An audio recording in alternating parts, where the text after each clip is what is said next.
Hi friends, welcome to Mummy Magics. Today we would be making the much awaited biryani. Yes, the Aloo Dum Biryani. It's homemade, it's a two-step process, very tasty, and I'm sure you would all enjoy eating this. So without any further delay, let's see what all we would need. I have given you the brief list for the biryani and for the Makhni masala. So have the ingredients ready and we would start making the process. Now I would explain you in detail like how we are going to make it while I'm making it. So the list is almost there. Just have your ingredients ready while you're making this. That's all we need. Now we would need the basic biryani masala. So here I've used Shahi biryani masala. You can use any biryani masala of your choice. We would need 1 teaspoon of that. And we would need quarter teaspoon of chili powder for the biryani.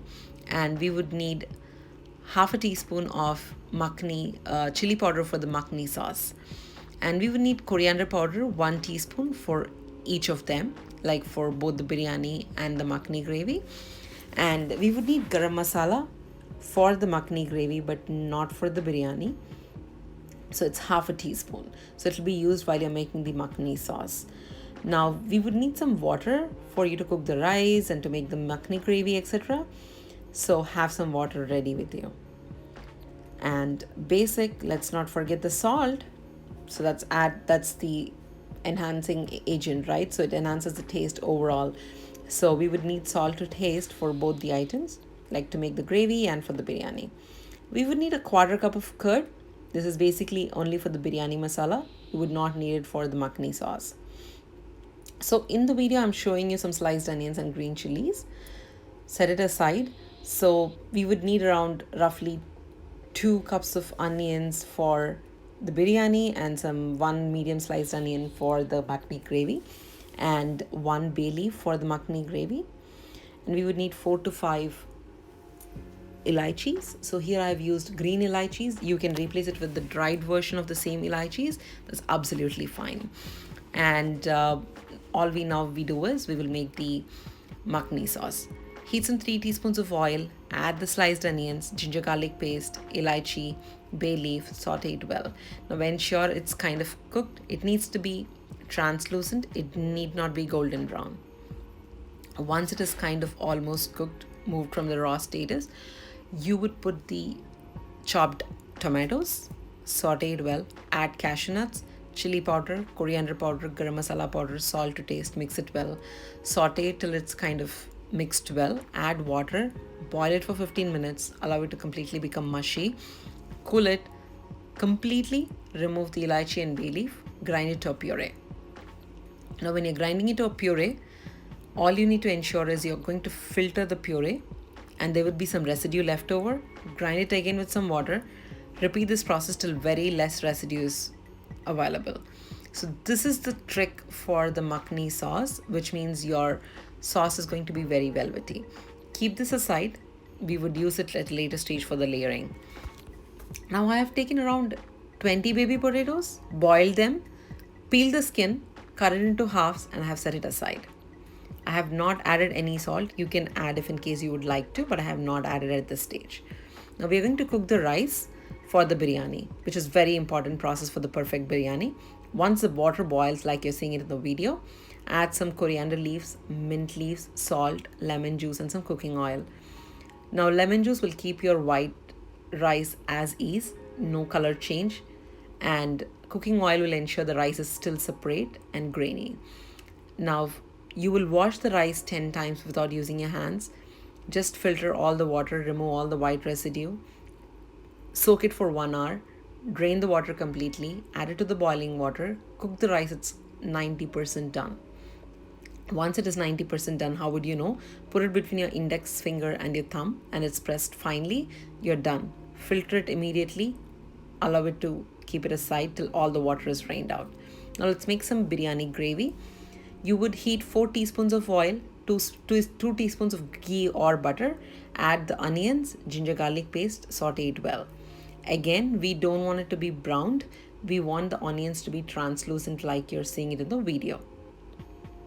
The butter adds a velvety kind of taste when you're eating the biryani and it gives a very nice aroma. You can either replace it with ghee, it's absolutely fine, it gives the same taste. Now, once it is kind of translucent, we are going to add the chili powder, coriander powder, and the biryani masala powder. Saute it well, add the salt, and mix well.